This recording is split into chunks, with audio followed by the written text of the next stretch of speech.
어, 베드로라는 사람이 어부였습니다. 어부였던 이 베드로가 어느 날 예수님께서 나를 따라오라 그리하면 내가 사람을 낚는 어부가 되게 하겠다라는 그 말씀을 듣고 자기의 배와 그물을 버려두고 예수님을 그때부터 따라갔습니다. 따라가긴 따라가는데 또 예수님이 하는 많은 일들 속에서 함께하면서 많은 기적과 또 많은 말씀 성취를 또 확인했습니다. 확인해진 가운데 어느 날 예수님이 십자가 얘기를 하는데 그때 베드로는 그 십자가 사건 앞에서 예수님을 부인하고 떠나갑니다. 그때 예수님께서 낙심되어 있는 베드로에게 찾아오셔서 너가 나를 사랑하느냐? 그때 베드로가 내가 주님을 사랑하는 줄 주께서 아시나이다 그랬습니다. 그것을 3번 물었습니다. 왜냐하면 3번 부인했거든요. 세 번이 같은 것이 아니라 일단 예수님께서 베드로의 중심을요 끄집어냈습니다. 근본적인 부분에요 베드로를 계속 건드렸습니다. 그때 베드로가 두려움 많던 베드로가 어느 날 담대한 마음이 생겼어요. 교만한 게 아니라 담대함이 생겼습니다. 어느 정도로 담대했냐? 종교법정 앞에서 죽음을 두려워하지 않고 예수님을 말하지 말라 그랬거든요. 바리새인들이요. 예수에 대해서 왜 말하지 말라 그랬냐면 그 당시에 큐리어스라는 단어를 이 기독교인들이 썼습니다. 그 말은 뭐냐면 큐리어스라는 말은 주라는 뜻이거든요. 이 주라는 말은 황제에게만 쓰는 단어입니다. 그 황제에게 쓰는 그 단어를 이 베드로와 많은 수많은 제자들이요 예수님을 주라, 만왕의 왕의 주라 이렇게 호칭을 하는데 주라고 얘기하지 말라 그랬습니다. 그때부터 기독교인들은 핍박이 시작됐습니다. 핍박 앞에서 죽음을 두려워하지 않고 베드로는 법정 앞에서 천하 인간의 구원을 얻을 만한 다른 이름을 우리에게 주신 적이 없다라고 얘기를 합니다. 그 앞전에 안전뱅이 사건이 하나 있었습니다. 그때 예수 이름으로 일어나 걸어라 그랬거든요. 바리새인들은 그 이름 말하지 말라 그랬습니다. 근데 베드로는요 그 이름으로 안전뱅이도 일으키고 그 이름으로 종교법정 앞에서 담대하게 얘기를 합니다. 우리에게 있는 예수 그리스도 이 단어를요 여러분들이 오늘도 어느 정도로 우리 안에 붙들고 있는지 확인해 봐야겠습니다. 절대적인 우리 안에 구원자가 맞는지 그 이름만이 우리에게 답이 되는지 오늘도 한번 확인해야겠습니다. 역사를 보면요 이스라엘 백성들에게 예수님이 찾아오셨습니다. 한 민족을 선택해야 되는데 그 민족이 이스라엘이었습니다. 근데 이 사람들은 착각을 했어요. 어떤 착각을 했냐? 우리만이 구원자 되시는 하나님, 다른 민족은 이방인, 한마디로 우리는 선민, 다른 민족은 개같은 민족 이래가지고 다른 민족은 쳐다보지도 않았습니다. 하나님은 어느 누구 하나를 선택해서 세계 복음만 하기를 원하시는데 이스라엘 민족은 그것을 몰랐던 거죠. 그때부터 이스라엘은요 포로로 속국으로 노예로 끌려다니기 시작했습니다. 왜냐하면 세계 선교를 하나님이 깨우치게 해야 되거든요. 전 세계로 유리방황하면서 다녀야 했습니다. 그때도 이스라엘 백성들은요 깨닫지 못하고 깨달을 때마다 돌아왔지만은 근본적으로는요 깨닫지를 못했습니다. 구약 시대에 딱 한 번 세계 선교한 적이 있었어요. 그때가 바로 요나 시대였거든요. 요나 시대였는데 이 요나가요 선교를 갈 때 그냥 가고 싶어서 가고 하나님 말씀의 뜻을 따라간 게 아니라 억지 선교를 했습니다. 요나 보고 하나님이 저기 니느웨로 가라 그랬는데 이 요나가요 저기 니느웨로 안 가고 다시스라는 곳으로 도망을 갑니다. 그러니까 하나님이요 큰 물고기를 준비해 가지고 요나를요 삼키게 만들어요. 그래서 요나가 정신 차리고 답답한 마음에 너무 정신없이 하나님이 주시는 고통 속에서 깨닫고 니느웨로 갑니다. 가는 그 발걸음 속에서 예수 그리스도를 얘기하니까 하나님에 대해 설명을 하니까 막 니느웨 사람들이 회개를 하고 짐승까지도 회개합니다. 그때 요나가 깨달아야 하잖아요. 아 하나님이 이 세계 선교 세계 복음을 이렇게 기뻐하시는구나 깨달아야 되는데 요나가 뭐라고 얘기하냐면 하나님 내가 이렇게 이 백성이 멸망받아야 될 백성이 이렇게 회개하고 하나님을 믿을 줄 내가 안 그럽니까? 한마디로 말해서 내가 이럴 줄 이렇게 한다고 안 했습니까? 라고 오히려 하나님께 원망하고 불평합니다. 그때 딱 한번 억지 선교가 있었지 계속 선교라는 단어가 없었습니다. 그래서 하나님은요 초대교회를 불렀거든요. 왜냐하면 세계 선교할 교회로 불렀습니다. 부르기 전에 바리새라는 민족이 있었잖아요. 바리새라는 인물들이 있었는데 이 대단한 사람들이죠. 이 바리새라는 단어는 원래 좋은 단어거든요. 원래 구별해였다, 이 성스럽다 이런 단어인데 이 유대인들이 또 이걸 착각합니다. 자기들이 바리새다. 그래서 바울이 그런 말을 하죠. 나는 원래 바리새인이었다. 과거에 있었던 자기의 호칭을 얘기합니다. 하나님은 이 바리새 이 인물 가지고는 안 되니까 하나님은 초대교회를 부르셔서 이 세계 선교를 하게 됩니다. 우리가 어디에 서야 되는지를 우리는 교회사를 통해서 확인해야 됩니다. 응답받는 줄이 있어요. 응답받는 줄에 우리는 서야 되거든요. 역사를 보면서 역사는 교회사 중심으로 흘러왔기 때문에 그 속에서 우리는 바르게 서 있어야 됩니다. 내가 지금 어디 시점에서 어디에 와 있는지 알아야 되거든요. 그 세계 선교의 최고로 앞장섰던 사람은 바울이었거든요. 그 바울이 세계 선교에 앞장서니까 당연히 응답받을 자리에 서 있기 때문에 응답받을 수밖에 없는 거죠. 거기를 도왔던 로마서 16장 인물들은 당연히 하나님이 그게 맞게 어마어마한 응답을 주셔야 되는 겁니다. 근데 이 초대교회가 어마어마하게 이 발전을 합니다. 발전을 해서 어디까지 발전이 되냐? 로마를 정복할 만큼 발전이 됩니다. 313년에 콘스탄티누스라는 황제가 기독교를 국교로 받아들이고 일요일을 주일로 공휴일로 공식 지정합니다. 그때부터 초대교회는 슬슬 복음이 희미하고 약해지기 시작했습니다. 왜냐하면 복음 전할 필요가 없으니까 이런 일들이 벌어지게 되었습니다. 근데 이 로마 교회가 어디까지 발전하냐면 중세 교회까지 발전됩니다.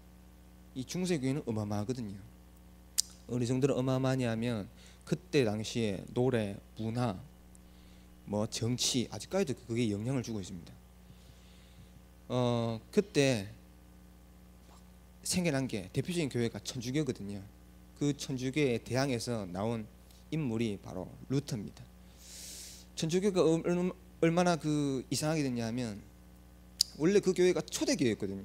근데 어느 정도로 이상해졌냐면 그 헌금 많이 하면 예수 안 믿고 돌아가신 부모님도 구원받는다 이렇게 나왔습니다. 그리고 이 속죄표 돈 주고 사면 네 모든 문제, 제 문제 해결된다 이렇게 나왔어요. 왜냐하면 뭔가가 발전이 자꾸 되니까요, 뭔가를 자꾸 새롭게 만들어야 되거든요. 그러니까 그런 것들을 자꾸 얘기를 합니다. 일화에 보면 어떤 얘기가 있냐면 신부가 그 당시에 우리 요즘 같으면 헌금하면 이렇게 온라인도 붙이고 이러잖아요. 근데 그때는 어마어마한 돈을요 가지고 다녔어요. 가지고 와가지고 저 로마 교회에 이 중세교회 그 어마어마한 천주교회 가가지고 베드로 성당에 가가지고 그 돈을요 바치고 속죄표를 사서 제사를 받고 그리고 자기 부모의 죄도 씻고 이랬습니다. 근데 그 돈이 어마어마하잖아요. 어마어마한 그 돈을요 신부가 가지고 이제 본부에다가 갖다 주는 일들을 했거든요. 그러니까 그 사실을 알고 도둑놈들이 그 신부를요 납치해가지고 그 돈이 어마어마해요. 한 번만 그 납치해가지고 뺏어도 평생을 먹고 사는 그 돈을요 가지고 다녔는데 그걸 받아가지고 뺏어가지고 이 신부를요 폭행하고 이런 일들이 있었던 거예요. 그래놓고 그 다음에 가가지고 속죄표 사가지고 헌금해놓고 제사 안 받고 이거 말도 안 되는 소리들을요 행위와 공로로 구원받는다 이런 식으로 교회가 나왔어요. 여러분들 그 뭔가가 자꾸 발전되면요 그렇게 됩니다. 왜 오직 예수 그래야 되냐? 왜 예수만이 길이어야 되냐? 왜 오직 전도 그래야 되냐? 바로 이것 때문에 그렇습니다. 결국에는 뿌리 안 내리면 이렇게 뭔가 발전되어지는 도중에 분명히 변하거든요. 그러니까 뭐 다른 걸 자꾸 얻어야 되고 다른 걸 자꾸 찾아야 되는 겁니다. 복음만이 만족이 안 되고 충족이 안 되는 겁니다. 제가 그 매주마다 목요일마다 서울을 가는데 갈 때마다 새신자가 2명씩 3명씩 와 있어요. 지난주에도 이 2명이 와 있는데 한 명은 불신자, 한 명은 기수신자. 이 사람에게 이 복음을 설명하는데 마치고 예수 영접하겠냐 그러니까 둘 다 안 하겠대요. 왜 안 하냐? 안 해도 상관없다. 믿기만 하면 된다 그랬는데 믿어지지도 않는답니다. 그럼 구원 못 받았죠. 그러면서 이 사람들이 했던 고백들이에요. 한 사람은 불신자인데 신학 공부를 하는 사람인데 이 사람은요 3개월을 신학교를 다녔어요. 구원도 안 받고 구원 안 받고 어떻게 신학교를 다닐 수 있냐? 다닐 수 있습니다. 목사도 될 수 있는데 신학교를 다녀서 지식으로 뭔가가 갈급해가지고 지식을 가지고 배웠어. 여기에 답이 있는 것 같아서 열심히 배워봤는데 답이 없어요. 구원 못 받고 신학 공부 열심히 하니까 자꾸 의문이 자꾸 생기는 거예요. 왜 타락한 천사가 이 땅에 와서 인간을요 멸망시켰는데 그거를 하나님이 알면서도 왜 허락하셨는가? 없애버리면 되지. 이렇게 공부로 지식으로 구원함을 얻으려고 하니까 모든 게 의문입니다. 한 사람은 왜 영접을 안 했냐? 자기 신앙에 양심이 있었어. 무슨 양심이냐? 예수 영접할 때 영접은 했는데 그 영접할 때 눈물이 안 나왔대요. 많은 사람들은 예수 영접할 때 뒹굴고 울고 기뻐하고 즐거워하고 이랬는데 자기는 아무 느낌도 없고 아무 감정의 변화도 없었던 그 마음을요 자기는 구원 못 받은 걸로 알고 있어요. 구원 못 받으니까 사도신경 외우는데 동정녀 탄생 이게 안 믿어지는 겁니다. 왜 어떻게 처녀가 알을 낳지? 그래서 신앙 고백할 때마다 신앙생활 5년을 하는데 사도신경을 한 번도 제대로 외워본 적이 없는 겁니다. 아주 양심적이죠. 아주 올바릅니다. 진짜 양심적이라면요 자기가 죄인입니다. 죄인이면요 절대적인 구원자가 필요합니다. 근데요 자기는 그게 안 믿어지는 거예요. 한마디로 하나님의 은혜가 없는 거죠. 구원은 받았는지 안 받았는지 잘 모르겠지만은 근본적인 부분에 이 두 사람이요 하나님이 안 믿어지는 겁니다. 안 믿어지면서 이 교회 저 교회 이 말씀 저 말씀 자꾸 들어보는 겁니다. 왜냐? 갈급하니까. 이런 사람들이요 서울에요 마당 뼈다귀 같이요 막 돌아다닙니다. 이제 오늘도 서울 가는데 대구는 지하철 7분마다 한 대씩 오잖아요. 서울에 2분마다 한 대씩 오거든요. 그 2분마다 한 대씩 오는 걸 타려고 막 밀어 제끼고 끌어 당기고 지 먼저 타겠다고. 저는 술술 걸어 다니거든요. 왜 저리 뛸까? 이해가 안 가요. 그래 살아요. 정신없이 그래 살아요. 어느 정도로 사냐면 쓰레기 봉투 쓰레기 담아서 버려놓으면요 그 쓰레기 다 끄집어내고 자기 쓰레기 넣고 묶어 갖고 버리고 그래요. 그 희한하죠. 그 쓰레기 봉투 얼마 한다고 20원밖에 안 해요. 근데 그래 살아요. 집은요 몇 억씩 있는 집인데 그래 살아요. 많은 사람들이 막 그래 막 정신없이 돌아다니는데 제가 말씀을 받고 가보니까요 그 사람 정신이 다 빠졌어요. 정신이 없는 것 같아요. 지하철에 앉아서 보면 전부 다 핸드폰에 이렇게 막 뭔가가 채워지지 않아서 그 채워질 막 정신없이 막 다니고 있습니다. 어디를 쫓아서 뭘 위해 저래 가는지. 갈 때마다 비가 왔어요. 오늘은 다행히 비가 안 왔는데 볼라벤, 덴벤, 삼바까지 제가 갈 때마다 태풍이 와서 안 가야지. 비 오는 날 라면 끓여 먹고 부침개 구워 먹고 앉아 있으면 진짜 좋거든요. 근데 그러면서 억지로 갑니다. 가면 불신자가 복음 받으려고 있어요. 그러면 회개하죠. 이 지인같 이 죽일 놈 돌아오면 기쁩니다. 근데 또 목요일 되면 가기 싫고 이게 내구나. 이게 내 체질이고 오래전부터 내 속에 강의된 뭔가가 들어있는 겁니다. 그때 나와지는 게 아니라 원래 근본 속에서 잠재되어 있는 것들이 그런 상황 속에 자꾸 드러나는 거죠. 이런 천주교가 타락을 해가지고요 결국에는 하나님이요 이 교회 갖고는 세계 선교가 안 되니까 전도자를 부릅니다. 그때부터 무디, 웨슬레, 윌리엄 부스 막 이런 인물들이요 하나님이요 막 축복해 주세요. 한 명도 빠짐없이 전도운동 하는데 핍박 다 받았고 이단 누명 다 썼거든요. 이 사람들이요 결국에는 이 사람 갖고도 또 안 되는 겁니다. 그래서 하나님은요 이런 어마어마한 이 복음의 흐름 속에 이제 한 단체를 부르신 겁니다. 우리나라를 봤을 때는 일제시대를 통해서 주기철 목사님, 뭐 주남원 목사님, 뭐 최덕지 여사 이런 인물들이요 막 나와가지고 또 복음을 외쳤어요. 왜냐? 우사숭배하면 안 된다. 신사참배하면 안 된다. 그래가지고 이제 막 고문도 당하고 고통도 당하고 그랬죠. 막 지금 초등학교 앞에 당군 신상 막 세우잖아요. 그거 세우지 말라고 기독교인들이 반대하잖아요. 그러니까 많은 사람들이 그거 왜 세우지 말라 그러냐 막 또 뭐라 하고 이럽니다. 일제시대가 이제 일제시대 때 일본이요 우리나라 사상을 뺏으려고요 많은 곳에 신상을 세웠어요. 한마디로 해서 사상을 이렇게 잡는다는 얘기거든요. 그러니까 그런 거 하지 말라는 겁니다. 그거 모르고 막 사람들이 막 세워놓잖아요. 이런 복음 운동이요 한 번도 꺾이지 않고 한 번도 복음이 사라지지 않고 계속 흘러왔습니다. 이 시점에 우리 단체가 어느 날 섰는 겁니다. 이 단체 속에 이 단체의 흐름을 따라 우리 교회가 지금 이 동성로 대구에 서 있는 겁니다. 여기에 내가 서 있는 겁니다. 내가 복음 가지고 신앙생활 한다고 응답이 기본적으로 오겠지만 그게 응답이라고 볼 수는 없는 겁니다. 내가 하나님이 이 복음의 흐름 속에 서 있어야 되는 겁니다. 내가 어디에 서 있는지 이 시점이 지금 어딘지 알아야 되거든요. 알고 신앙해야 됩니다. 이 단체 속에 이 교회가 어떤 교회인지 우리 알아야 되거든요. 1517년에 종교개혁이 일어난 이후에 이 마틴 루터가요 종교개혁을 외치고 그리고 존 칼빈이라는 사람이 신학을 정립했습니다. 그때에 어떤 일이 있었냐면 인쇄술이 발전돼 가지고 모든 성경이요 전 세계로 언어로 번역돼 갖고 널리 퍼집니다. 그 말은요 모든 복음도 문화랑 관련되어 있다는 겁니다. 그 시대에 일어나는 문화를 따라서 이 복음이요 계속 전달되는 겁니다. 우리가 하는 이 문화사역 뮤지컬 이 시점이 여러분들 그 뮤지컬이라는 그 저도 뒤에 알았지만은 뮤지컬이 생긴 지 얼마 안 됐습니다. 그 전에는요 뮤지컬을요 되게 무시했어요. 어떤 애들이 무시했냐면 가만히 서가지고 이래 부르는 사람도 있죠. 그 사람들이 뮤지컬 무지했어요. 딴따라라고.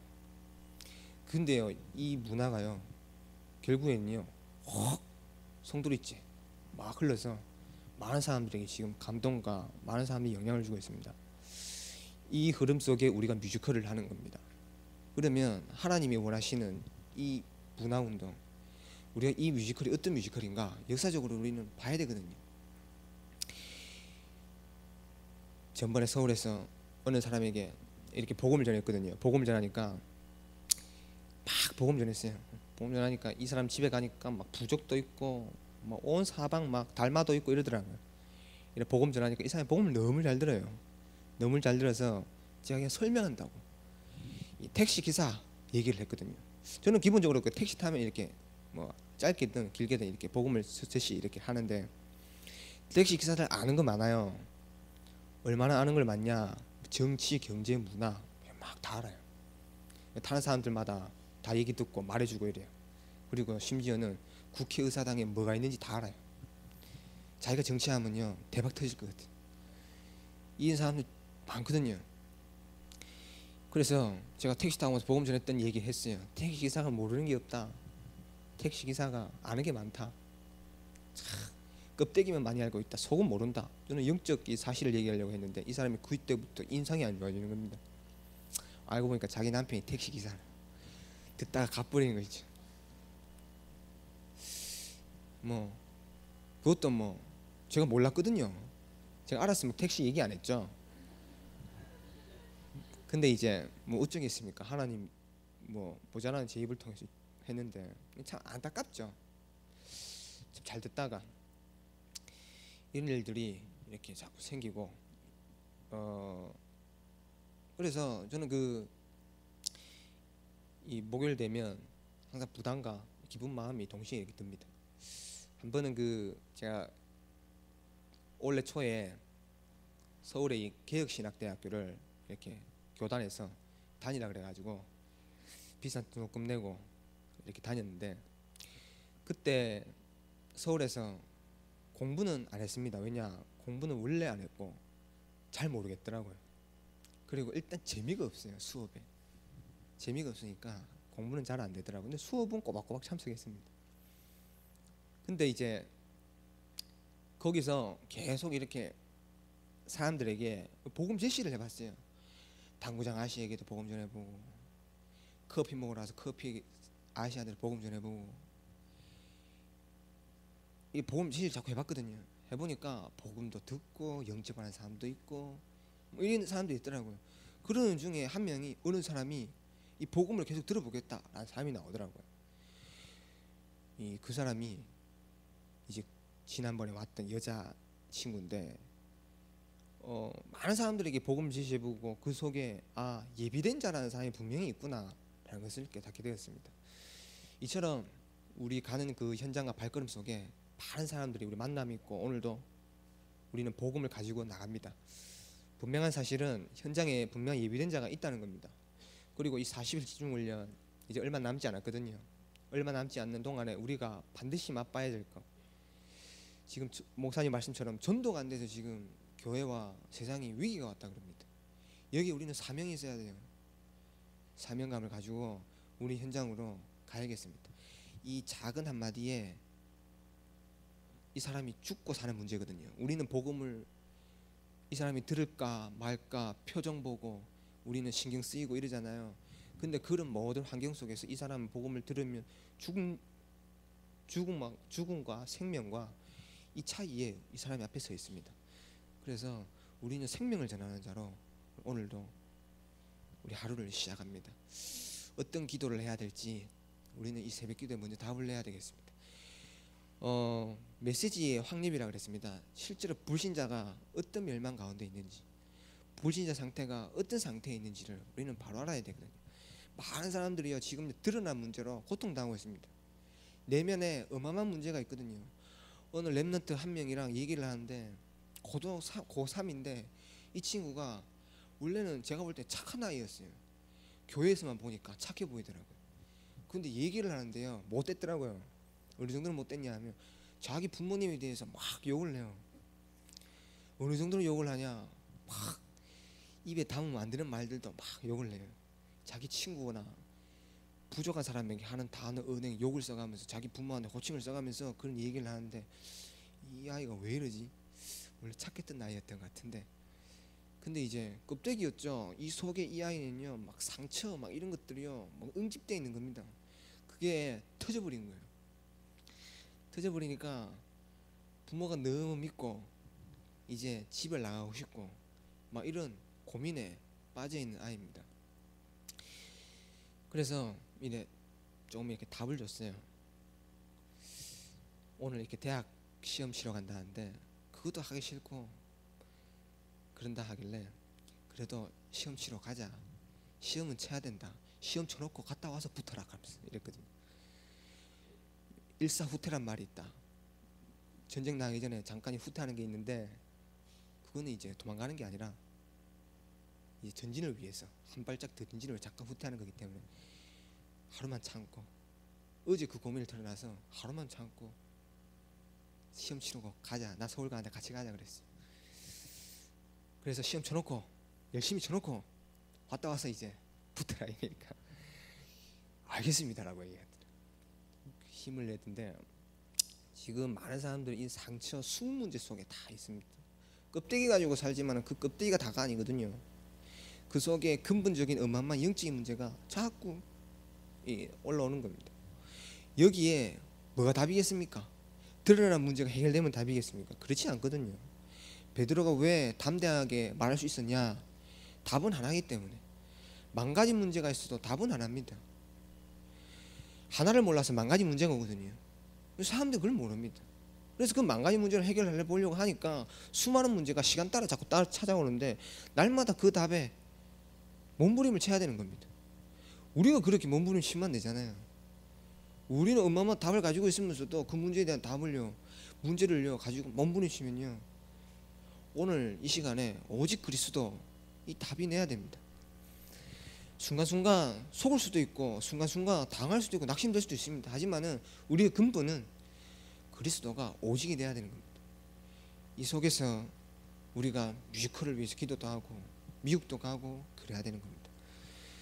우리가 다 부족한 사람들이 저를 보면 그랬습니다. 저는 부족하기 때문에 다른 게 답이 되지는 않더라고요. 오늘 우리도 많은 현장을 가고 만남이 있습니다. 이 만남 속에서 우리가 오늘 자료를 하나 준비하더라도 그 기도가 되는 겁니다. 그래서 오늘 이 자그마한 일에 하나님이 어떻게 역사하실지를 우리는 확인하면서 하나님 나라가 무엇인지 설명해야겠습니다. 집중 훈련이지 않습니까? 이 집중 훈련에 제가 집중이란 단어를 한문으로 찾아봤어요. 무슨 뜻인가? 집이란 단어는 모을 집입니다. 모을 집. 모은다. 어디에 모은다? 중, 가운데. 우리 가운데 모으는 겁니다. 뭘 모읍니까? 여러분 집중 뭘 모아야겠습니까? 우리 중간에 가장 우리 핵심 되는 우리 가장 우리 중심 축이 되는 거기에 우리는 뭘 모아야겠습니까? 그러면 우리는 거기에 뭐가 들어가 있습니까? 순간순간 우리는 무슨 생각과 무슨 마음이 우리에게 모아집니까? 그 근본이요 바뀌어져야겠습니다. 그게 바뀌어질 때 이 집중훈련을 통해서 짧은 40일이지만은 벌써 이제 날짜가요 거의 좁혀오고 있어요. 언제 40일이 끝나나 40일이 언제 가나 이렇게 생각할 때가 조금 전인 것 같은데 벌써 40일이요 끝나가요. 여러분 40일 동안에 이 새벽에 오셔서 모은 게 있습니까? 모은 다음에 이 모아서 가는 발걸음에 이 뭘 계속 이렇게 모아져서 이렇게 갔습니까? 오늘 우리 진짜 우리 가슴에 진짜 참된 것을 우리는 모아서 또 그의 가운데 모아서 가야겠습니다. 오늘 새벽 기도 때 정말 한번 기도해 보세요. 기도할 때 어떤 일이 일어나는지, 실제로 주의 천사가 파송이 되는지, 흑암이 무너지는지, 성령의 역사가 무엇인지 우리는 체험만 하면 됩니다. 왜냐? 모든 답을 알고 가지고 있고 들어왔기 때문에 그 메시지에 대한 확인만 한다면 그때부터 힘이 생깁니다. 그 힘 가지고 세계로 가는 겁니다. 그 증거로 증인되어서 가면 됩니다. 우리가 오늘도 이 시간에 하나님 저에게 성령의 충만함을 주시옵소서. 그 충만함이 어떤 것인가가 다른 사람에게 말할 수 있을 만큼의 은혜를 오늘 새벽에 이 시간에 기도할 때 저에게 허락해 달라고.